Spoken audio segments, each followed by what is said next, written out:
찬송가 387장입니다. 멀리 멀리 갔더니 처량하고 나며 슬프고도 외로워 정처 없이 다니니 예수 예수 내 주여 지금 내게 오셔서 떠나가지 마시고 길이 함께 하소서. 예수 예수 내 주여 마음 아파올 때에 눈물 씻어 주시고 나를 위로하소서. 예수 예수 내 주여 지금 내게 오셔서 떠나가지 마시고 길이 함께 하소서. 아멘.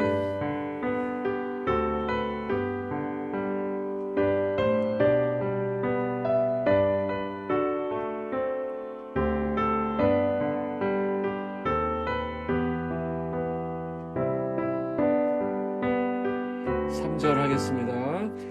다이가 가실 때에 쓸쓸한 것 만나도 홀로 있게 마시고 주여 보호하소서. 예수 예수 내 주여 지금 내게 오셔서 떠나가지 마시고 길이 함께 하소서.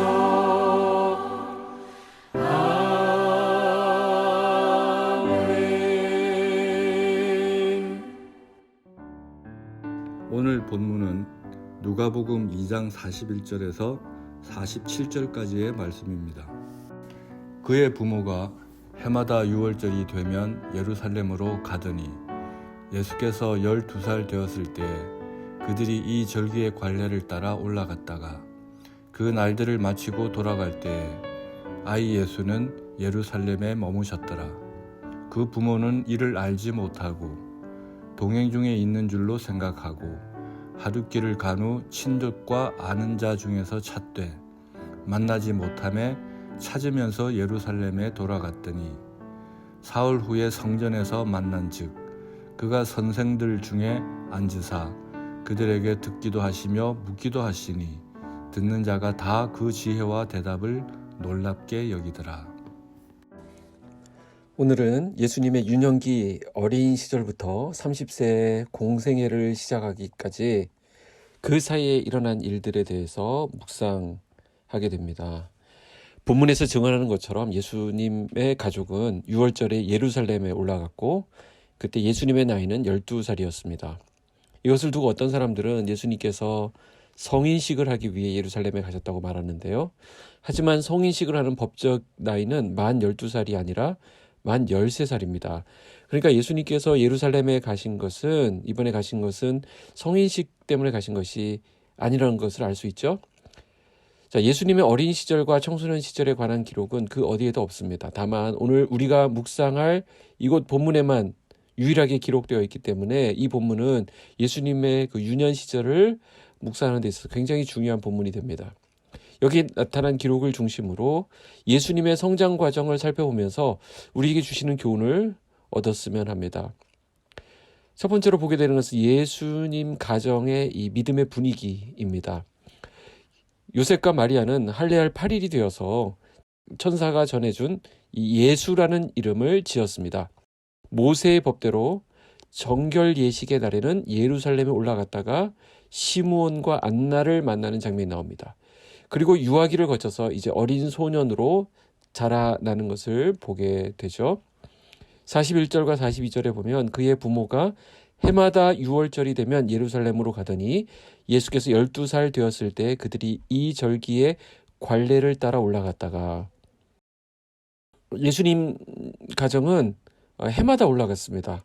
이 나사렛에서 예루살렘까지는 140km 정도가 되는데 그 가는 길 자체가 쉽지 않고 비용도 많이 들고 여러 가지로 어려운 그런 일입니다.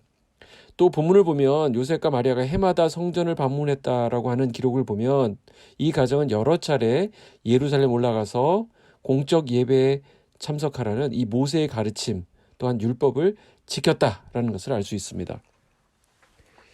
우리는 때로 율법의 명령과 가르침을 소홀하게 여길 때가 있습니다.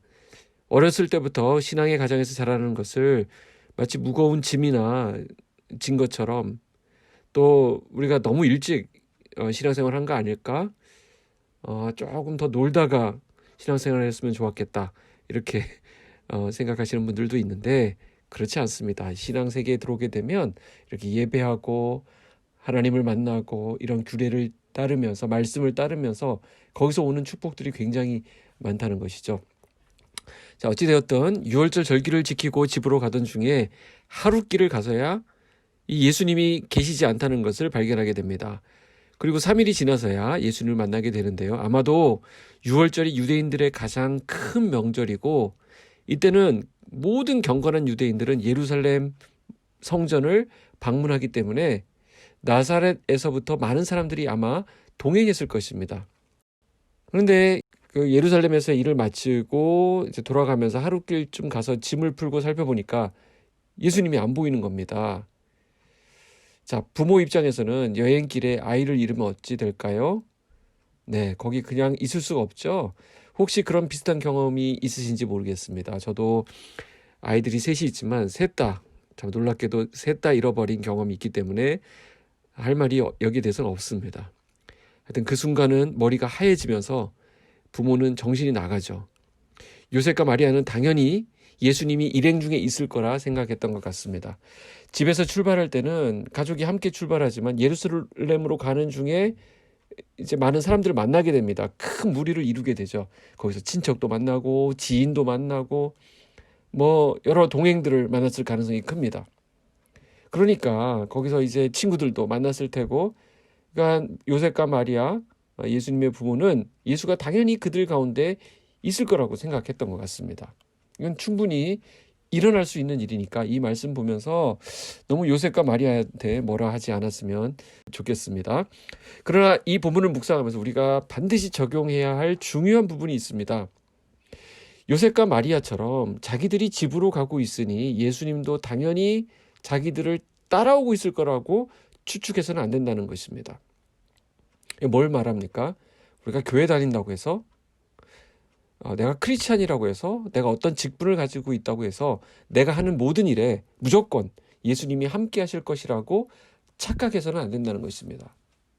주일 예배를 드렸다고 해서, 내가 어떤 기특한 봉사를 했다고 해서, 내가 헌금을 했다고 해서 그 다음부터는 내가 어떻게 하든지 예수님이 나를 도와주시고 나와 함께 하실 것이라고 속단할 수 없다는 것입니다. 이건 목사인 저도 마찬가지입니다.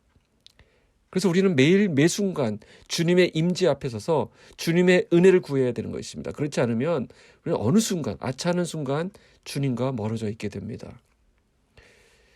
오늘 말씀에서 두 번째로 받게 되는 교훈은 예수님이 어렸을 때부터 가지고 있었던 말씀에 대한 열정입니다. 오늘 일어난 사건이 그런 예수님의 마음을 실제적으로 나타내주고 있습니다. 43절에 보시면 그 날들을 마치고 돌아갈 때에 아이 예수는 예루살렘에 머무셨더라, 이렇게 말하고 있고요. 46절에도 사흘 후에 성전에서 만난즉 그가 선생들 중에 앉으사 그들에게 듣기도 하시며 묻기도 하시니, 예수님께서는 성전에서 율법 학자들과 대화를 나누고 있었습니다. 예수님은 성령으로 잉태되신 하나님의 아들로서 이 세상에 성육신하셨지만 율법의 모든 지식을 회당에 가지도 않고 이런 대화의 과정도 없이 그냥 퍽 하고 얻으신 것이 아닙니다. 예수님도 배움의 과정을 겪으셨다는 것이죠. 예수님은 죄만 빼고 인간이 겪는 모든 과정을 겪으셨습니다. 인간으로 오셔서 육신의 부모의 양육을 받으셨고요. 그리고 또 이런 말씀을 또 배워가는 이런 과정도 겪으셨습니다. 그러나 죄가 없으셨기 때문에 예수님의 배움의 능력은 탁월했죠. 무엇보다도 하나님의 말씀에 대한 깊은 사랑과 열정을 가지고 있었습니다. 그래서 말씀에 관한 지식을 연마하였고 또 여러 선생들과 말씀을 놓고 대화할 수 있는 그런 수준에 이르렀던 것입니다. 오늘 우리는 이 말씀에 열정을 보이고 계시는 예수님을 묵상합니다. 12살이 된 어린 소년 예수를 예루살렘 성전에서 더군다나 6월절과 같이 엄청난 행사를 치르고 있는 그 바쁜 시기에 선생들 중에 앉아 듣기도 하고 묻기도 했다. 이런 사실은 결코 흔하게 일어날 수 있는 일은 물론 아닙니다. 성경은 여기서 더 나아가 47절에 보면 듣는 자가 다 그 지혜와 대답을 놀랍게 여기더라 라고 기록하고 있습니다. 예수님에게 있는 이 지혜와 통찰력은 그분이 약속된 메시아임을 가리킵니다. 47절에 나오는 이 지혜라고 하는 단어는 이해, 판단, 분별, 통찰 등으로 번역할 수 있습니다. 그래서 이사야 선지자는 이러한 통찰력과 지혜를 메시아에게 임하는 속성으로 이미 예고한 바 있습니다. 이사야 11장 2절에 보면 그의 위에 여호와의 영, 곧 지혜와 총명의 영이요 모략과 재능의 영이요 지식과 여호와를 경외하는 영이 강림하시리니 그랬습니다. 그러나 우리는 하나님의 아들 예수님, 이 예수님이 예수님이라서 그렇다, 특별했다라고 생각하지 않아야 됩니다. 인성을 가진 예수님이라고 했죠. 그분은 목수의 아들로 자라셨고요. 그 당시 사회의 관습대로 아버지의 직업을 이어받고 또 돕는 일들을 했을 것입니다. 똑같은 성장 과정을 겪으셨습니다. 그럼에도 불구하고 예수님의 말씀에 대한 사랑과 열의는 그 누구보다도 깊었습니다. 그래서 예수님도 성경을 읽고 외우고 묵상하면서 하나님과 깊은 교제 속에 영적인 지혜를 얻으셨다는 것이죠. 무엇을 생각하게 됩니까? 우리가 예수님처럼 영적으로 자라기 위해서는 젖을 먹어야 한다는 것입니다. 갓난아이가 시도 때도 없이 젖을 찾듯이 우리도 시시때때로 이 말씀을 먹어야 합니다. 하나님의 말씀을 가까이 하고 그 말씀에 나 자신을 의탁하고 그 말씀이 나를 지배할 수 있도록 해야 우리가 그 안에서 자랄 수 있습니다. 요한복음 15장 5절 예수님 말씀이에요. 나는 포도나무요 너희는 가지라.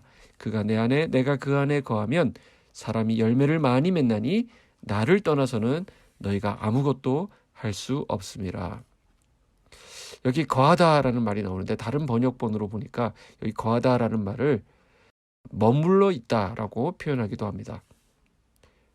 무슨 뜻일까요? 이것은 그 말씀이 우리를 지배하고 우리가 그 말씀에 의식적으로 의지하고 나가는 것을 뜻합니다. 우리가 영적으로 성장하려면 이렇게 저지되는 하나님의 말씀을 무시로 가까이 하는 것이 중요합니다. 그 말씀 가운데 머물러 있는 것이 중요하다는 것입니다. 오늘 저와 여러분의 말씀 환경은 어떻습니까? 말씀이 충분히 공급될 만한 그런 환경 가운데 놓여 있습니까? 그래도 이 새벽에 이 묵상에 참여하시는 분들은 그나마 좀 낫다고 할 수 있지만 이걸로 끝 하시면 안 됩니다. 이 말씀을 하루 종일 그리고 오늘 밤에도 묵상해 보시기 바랍니다. 어떻게 그래서 그 주의 말씀이 나의 하루를 나의 순간순간을 인도하셨는지 살펴보시기 바랍니다. 오늘 예수님처럼 이렇게 말씀에 열정을 가지고 말씀을 배우고 익히고 묵상하는 우리 사랑하는 성도님들 되시기를 축복합니다. 기도하겠습니다. 하나님 아버지 감사합니다. 오늘 예수님의 모습을 통하여서 예수님도 말씀에 열정을 가지고 말씀을 배우고 익히고 말씀을 사랑하셨던 것을 보았는데 우리도 또한 그 안에서 자라기 위하여 말씀 안에 머물러 있는 은혜가 있게 하여 주시옵소서. 말씀을 사모하게 하시고 말씀을 묵상하게 하시고 말씀과 하루 종일 동행할 수 있는 우리들이 되게 하여 주시옵소서. 말씀 없이 어떤 상황에 혼자 떨어져 있지 않도록 하나님께서 우리를 붙들어 주시고 순간순간마다 그 말씀이 나를 주장하시는 오늘 하루 되게 하여 주시옵소서. 예수님의 이름으로 기도하옵나이다. 아멘.